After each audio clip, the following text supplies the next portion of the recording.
Busina sa mga motorista, isinara na ngayong araw ang malaking bahagi ng Mindanao Avenue sa Quezon City. Yan ay para bigyang daan ang pagtatayo ng Tandang Sora Station ng Metro Manila Subway Project na posibleng tumagal hanggang 2028. Nagbabalik si Carrie Cator. Ito ang eksena sa kahabaan ng Mindanao Avenue sa bahagi ng Tandang Sora sa Quezon City pasado alas 3 ng hapon.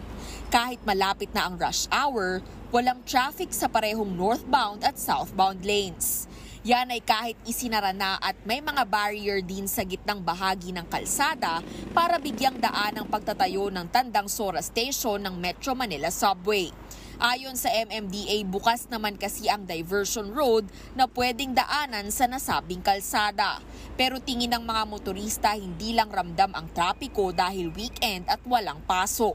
Magbabago raw ang sitwasyon niyan bukas lalo't ang Mindanao Avenue ang nagkokonekta sa kahabaan ng EDSA at sa North Luzon Expressway o NLEX. Malayo na rin daw ang iniikutang ruta. Para sa jeepney driver na sina Hair, ngayon pa lang nasasakripisyo na ang pahinga niya sa haba ng binabiyahe maghapon. Dati lumalabas ako alas 5 ng umaga. Ngayon inaagahan ko na lumalabas ako ng alas 3 hanggang alas 10 ganun. Dati mga alas 10, mga alas 6, alas 7 gumagarahe na ako. Tsaka lang. Sagabal na rin daw sa ilang commuter ang pagsasara ng gitnang bahagi ng kalsada. Ang layo na ng iniikot ng jeep. Ano nangyayari sa biyahe niyo niyan? Mas mahaba siya. Kasi dati sobrang ikli lang. So hassle siya. Maaga. So madaling araw alis sa bahay. Yun ang ginagawa po namin. Kasi sobrang traffic po talaga. Nararanasan po ngayon.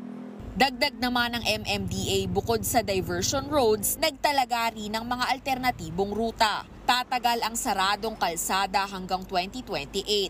Sa huling tala na sa 100,000 sasakyan ang dumaraan sa Mindanao Avenue. Nagbabalita mula sa Frontline, Carrie Cator, News 5. Mga kapatid, Nikki de Guzman po. Iba na ang may alam at may pakialam sa panahon ngayon.